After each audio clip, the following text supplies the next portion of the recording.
Hey, campfire crew, let's get it on.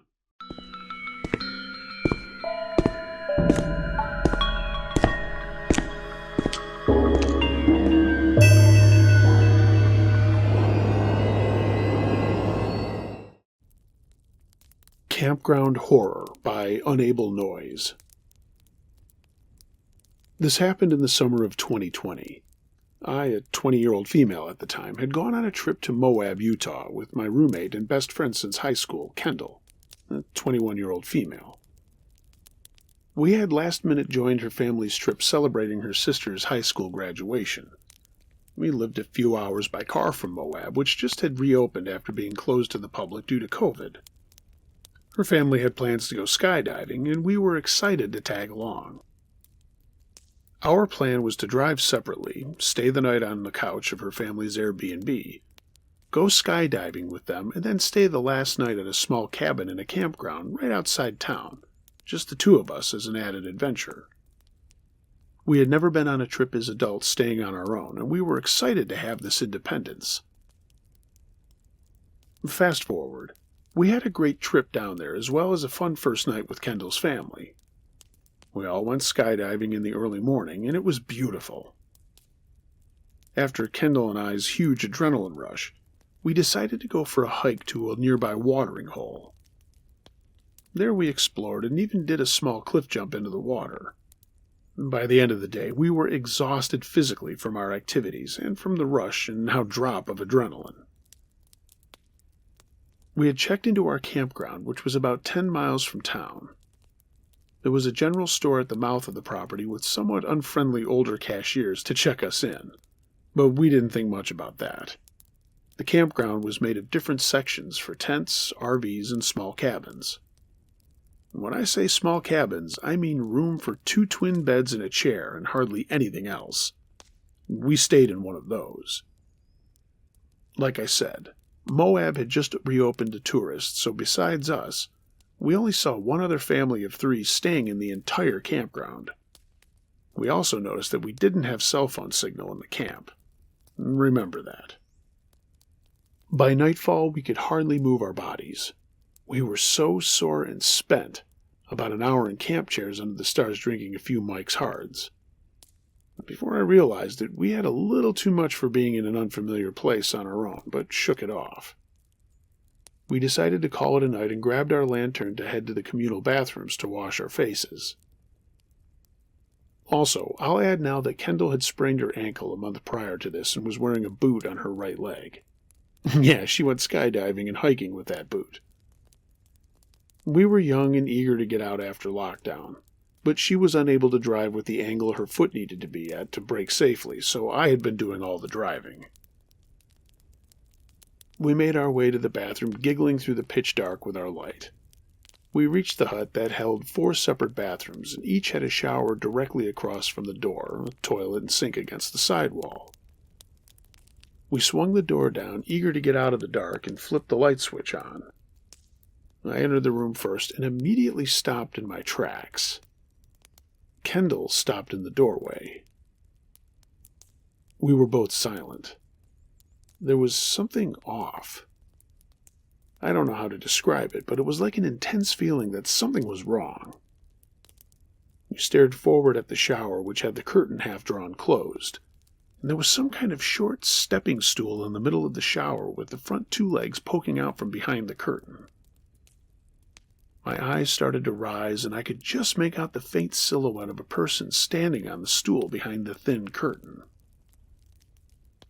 The 2 of us stood there frozen in shock, confusion, and disbelief.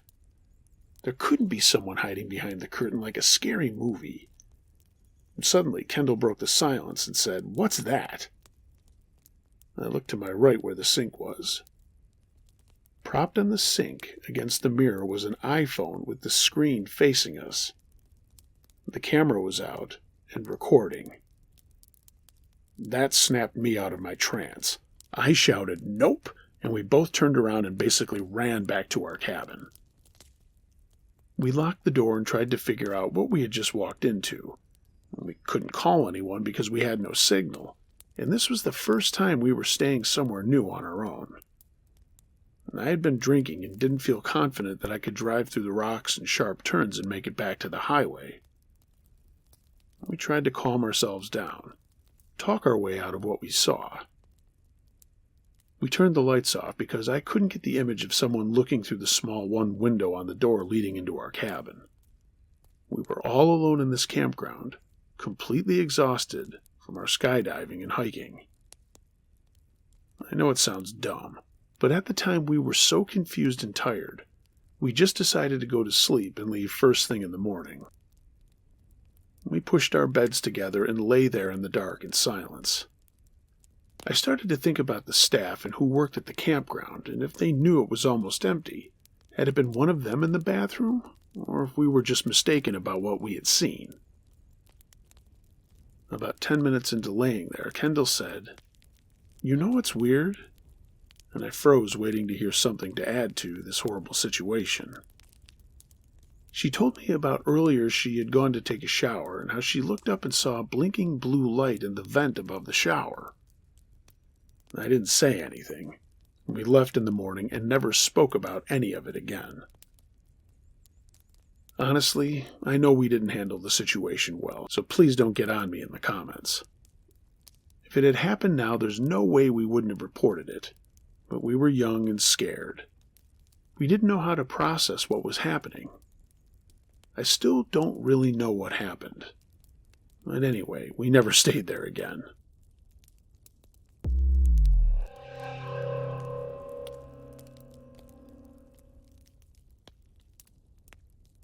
The Doppleganger by Lexi. This story happened to me when I was around 11 years old. This isn't even the scariest ghost encounter that's happened to me, but this was the first time that I'd seen an apparition with my own eyes. For some background, I've always lived in haunted houses since I was a child, but this Missouri house was completely different. Unlike my previous house in California, where I only heard creepy things like footsteps going up the stairs and in the attic and toys going off by themselves and voices, as well as seeing things move on their own, I'd never seen a spirit until I moved to rural Missouri. It was in the middle of the day. My best friend Jillian and I were out hanging inside my clubhouse my parents built for me in the backyard. It had a lower and upper deck. The lower deck was smaller and had wooden window shutters you could open from the inside or outside of the clubhouse. While we were on the inside lower deck playing on our 3DSs, Jillian told me she had to run over to feed her cats real quick. She lived next door. So basically, I told her to do her thing and I'd be waiting inside the clubhouse. About 3 minutes later, Jillian came rushing over to the window shutters, opening them from the outside suddenly and frantically. I looked over at her and asked what she was doing, but there was no response. She just stared at me blankly. I have to mention, her face was completely gray. I thought she had smeared Halloween makeup on her face or something, so I just told her to come inside. She then slammed the shutters closed, and I saw her run off behind the clubhouse without a word through the cracks of the wood. I was confused. I wasn't sure if she was playing a prank on me or what, but it didn't raise any alarm for me at the time. I opened the front door to peek around to see where she had gone, and Jillian was nowhere in sight. I then looked over to her house next door, to see her just then coming out of her house. No gray face paint, just her normal-looking self. After seeing that, it shook me to my core. I was too scared to be at my clubhouse anymore, so I ended up hanging out at her house instead for the rest of the day.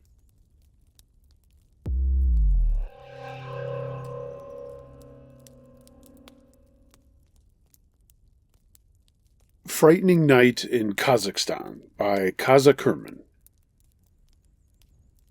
Every summer I would visit my grandmother in Kurchatov, a former military town lost in the Kazakh steppe.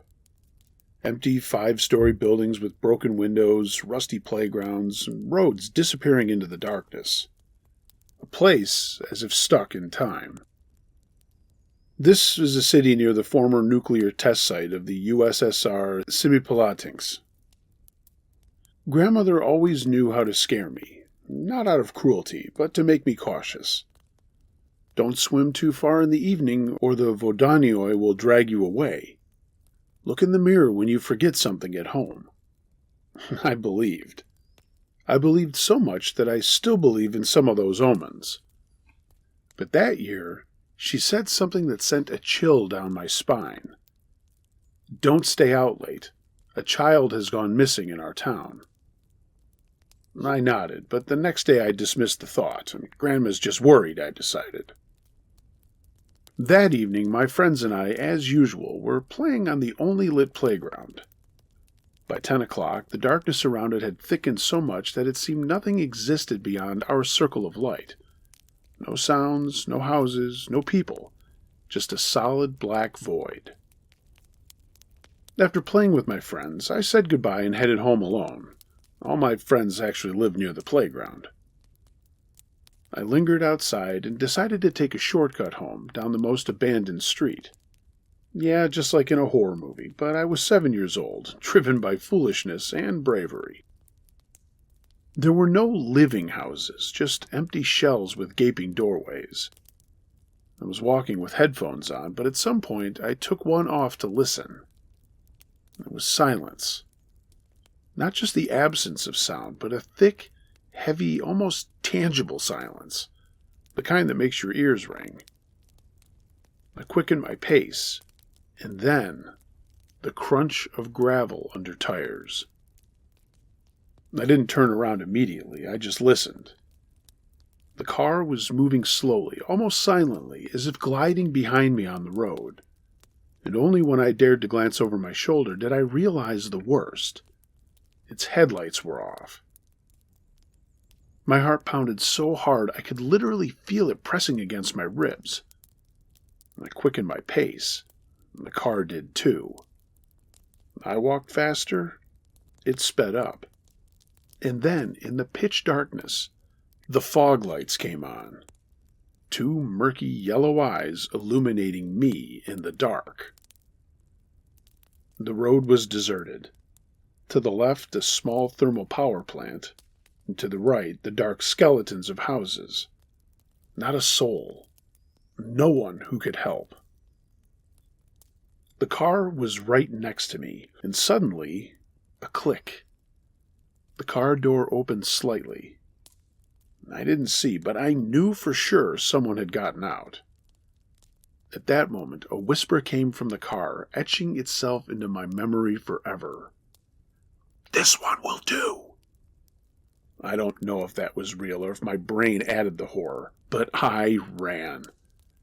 The car chased after me, the headlights blinding. I dove into the maze of an abandoned courtyard, and knew them like the back of my hand. A flashlight.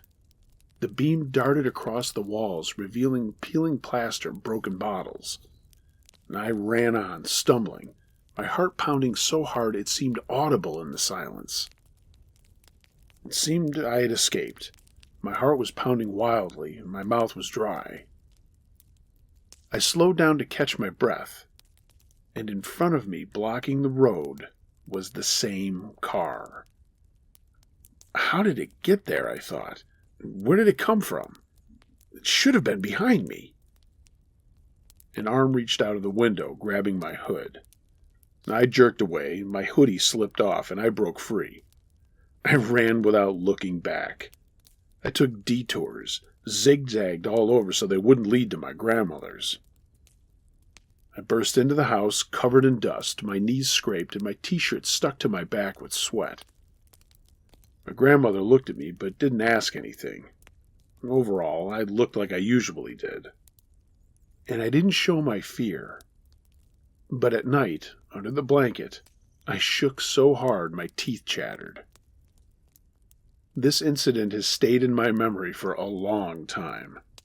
Nightmares wouldn't let me go. And then, a year later, the next summer came. Everything went smoothly, until the last day when my grandfather couldn't take me home. "You'll go with a taxi driver," he said. "To Semipalatinsk. Your father will meet you there." I went outside. A white Shystorka. The same one. I froze. "Get in," said the driver, and I opened the door and smelled that smell. The smell of an old car interior, tobacco, and something else. That same evening from a year ago. I won't go," I managed to say, and I slammed the door shut. I begged my grandfather to take me himself, and he agreed. Half a year later, that same taxi driver was arrested. Have you ever run away from something you didn't believe in? Uncle Josh note here. Once again, I apologize for murdering the pronunciation of those places. I hope I at least got somewhere in the ballpark. Thanks for letting me share your story.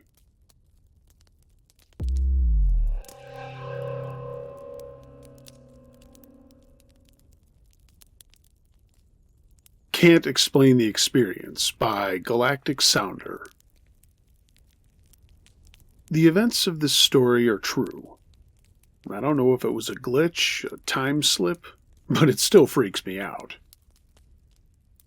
One time when I was around 9, I was sitting in the back seat of my sister's Jeep Cherokee, along with my cousin. She's the same age as me. My sister was driving, and my other cousin, around the same age as her, 17-ish, was in the passenger seat. My sister always took me with her to run errands or trips to the mall. And on this day, my younger cousin was at my house and we were playing in the backyard, till my sister just had us tag along with her. Anyway, we were driving on the freeway and we saw a carnival with rides. The Zipper, that crazy, unsafe ride with the cages that spin around, could be seen, as well as the Ferris wheel. Me and my cousin were begging my sister to please take us, and she said no, and made that same exit. It was the same exact exit to head right on some main road. The carnival was situated to the left. On the ramp, we were at the red light, and my sister said she promised we'd go after she returned this shirt or something, and my older cousin needed to buy these shoes that were on sale. This was before smartphones and stuff, like the late 90s. Besides myself, everyone in the family knew that my sister was always amazing with directions. She even told us she knew exactly where to park, too, so we didn't have to walk far or deal with the traffic. I specifically remember that when walking into the mall, we could sense a very faint smell of the carnival elephant ears and corn dogs and stuff like that. We went into the mall for no more than a half hour and walked to my sister's truck. Me and my younger cousin were so happy and excited. When all of a sudden, I remembered noticing that I didn't smell the carnival anymore. It was probably just my excitement, I thought, so I didn't say anything. We got in the Cherokee and made our way around the loopy parking lots and inner streets to finally get onto the same road that we came in on, which also took us to the freeway. The second we turned onto it, there was nothing. Nothing but a continuing road on both ends of the freeway exits. No large gates blocking traffic, no large wires on the ground, no distant sounds of children screaming and laughing on the rides. No scent of the elephant ears. I'll never forget all of us just staring at a blank road. My older cousin in the front seat said, "What, did they press a button and the whole carnival just went underground or disappeared?" None of us laughed. We were all thinking the same thing. My sister then put her signal on, turned left onto the ramp, which was originally blocked a half hour before, and then we headed home. There's no way the carnival shut down, packed up, and vanished that quickly. Even if they were, the rides were going. We heard kids yelling and laughing. It was all lively. So even if they started to close down at that same instant, it would have been impossible to disassemble the Ferris wheel, all the rides, and let alone the barricades that were blocking incoming traffic. To this day, we all remember this story in perfect detail. We can't explain how this was possible. and it was by far one of the weirdest things I have ever experienced.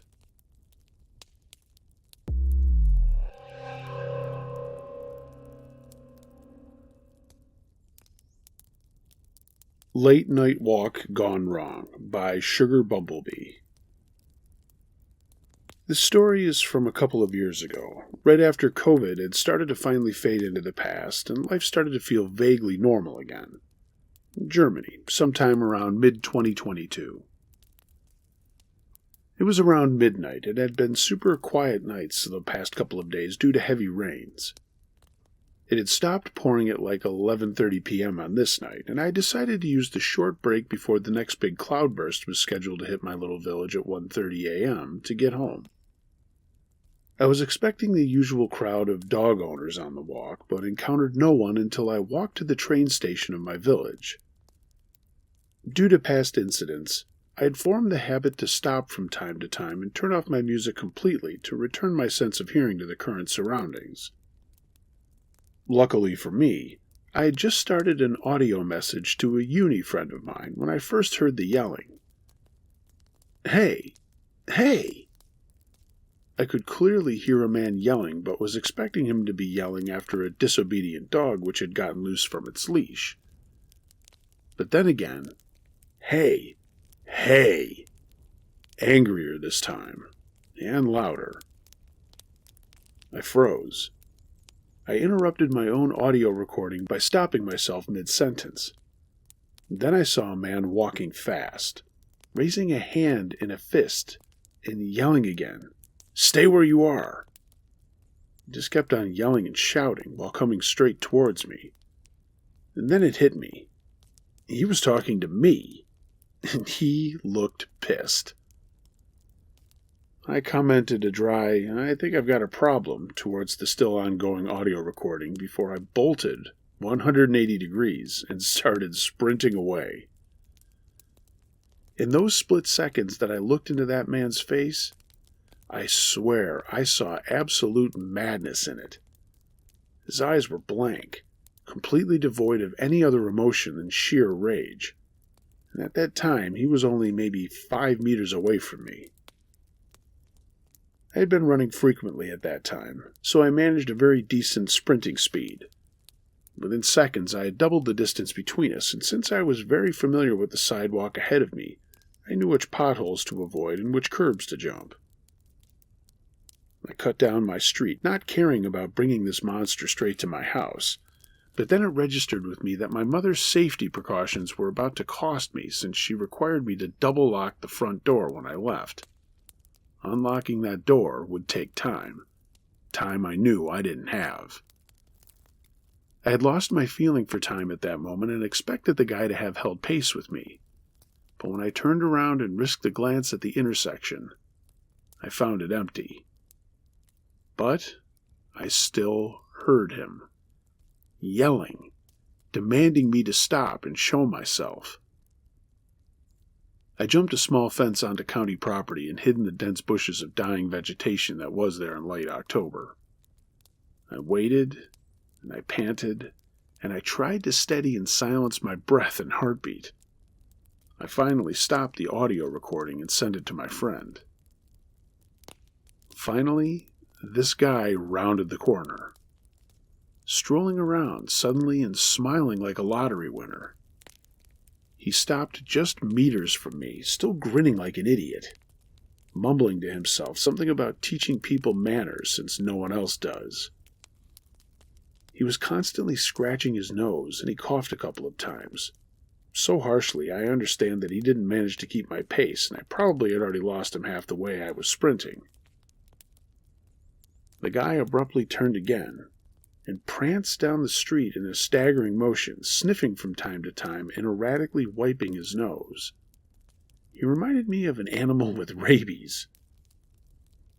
I waited a couple of more minutes and finally got out of my hiding place.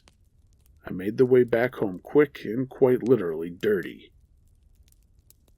Once the door was safely locked behind me, I audio messaged my friend again, assuring her that I was alive and well, and that I had no clue what had just happened. But I felt like that guy was on to something, and it would not have been pleasant to meet him closer. So to that guy, let's not meet again.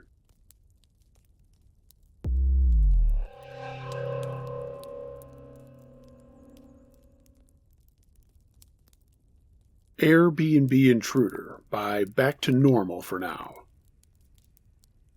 This is one of my only scary experiences. It happened when I was 13 or 14. I was on vacation in England with my parents, my uncle, and his then-girlfriend. We had rented an Airbnb in Oxford for 3 nights, and it was the first day. We'd just gotten there, and the adults went out to buy groceries, and I was tired from the trip, so I decided to stay in the apartment. It had 6 rooms: the hallway, the bathroom facing the entrance door, a kitchen, the living room, and 2 bedrooms on the sides. My room had 2 beds, one next to the door and the other on the other side of the room under a window and next to a radiator. Anyway, I was now alone in the flat, and I started watching horror stories, ironically. I was listening with headphones on, but they were low quality, so I could kind of hear through them. And eventually, like 10 or 20 minutes after my parents left, I started to hear voices. I paused the video, and the voices stopped. 30 seconds later, I had the video back on, and I heard voices again. So this time, I took the headphones off. I could still hear the voices, so I assumed it might have been people from another flat on the same floor. But at one point, they started to knock on our door and call, "Hello?" I was alone, I was 14, and I had just watched 2 compilations of horror stories in a row. You think I was going to answer that door? No. I put the video back on, but I was uneasy, so I wasn't really listening to it. Instead, I was focused on these voices. And I was right, because not a minute later I heard the front door open. It couldn't have been my parents. We're not native English speakers, and that accent was too good to be theirs, even if they were playing a prank on me. And it was definitely not their voices, so I did what any reasonable paranoid 14-year-old would have done in that scenario. I grabbed my stuff that was on the bed, my phone and my dagger. I used to have a pair of daggers and would always take at least one of them with me on trips, just to be safe. Yeah, I know, I was a weird kid. And then I hid behind the bed, so between the mattress and the wall. I called my dad in tears and panicked, whisper shouting so that he would hear me, but the intruder wouldn't know that there was someone in the apartment. Meanwhile, the intruder was opening every door and checking every room for some reason. My dad said that he would be back in 10 minutes and told me to stay hidden and quiet, and I could hear him running on the other side of the line. Eventually, my dad hung up, and not 2 minutes after that, the person opened the door to my room and I prayed. I'm an atheist, but still, to whatever gods were there, that this person would not walk straight towards me. And of course, with my legendary luck, he did walk straight towards me. I closed my eyes, breathed in, clutched my knife and my phone, and got up, shaking. If I was going down, I was going down fighting. When I faced this man, I could just see the surprise on his face. He almost jumped when he saw me. I mean, who wouldn't really, when you break into a house and see a crying, scowling teenager holding a weapon in your general direction getting up from behind a bed? I asked with a heavy French, yes, I'm French, surprise, surprise, accent, "Who are you?" And you know what the guy said? He had the audacity to answer, "I'm the owner of the apartment." The fucking owner of the place. My dad got there like 1 minute later, during which the guy and I were just standing there, side-eyeing each other in awkward silence. And we both cried a lot, while the guy almost cried and apologized over and over again. I apologized too, don't worry. It turns out when we had arrived, the boiler had died, and my parents called him to warn him, but he managed to fix it after a while. And the guy came without warning them because he wanted to check the radiators. That's why he came straight towards me when he walked into the room I was in. All was fine. What's funny is, during the few minutes I spent in pure terror in the room while he was checking on the rest of the flat, My brain was divided into two halves. One that was absolutely chaotic, also known as, we're gonna die, we're gonna die, we're gonna die. And the other slightly more rational that went, stay quiet, and maybe if we survive this, we'll share this one day. I guess I finally achieved that.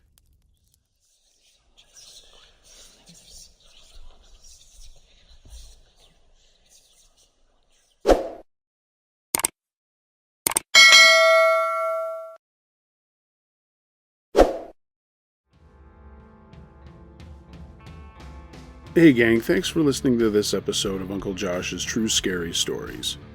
If you have a true scary story of any nature that you'd like me to narrate, email it to unclejosh.truescarystories@gmail.com. I read them all.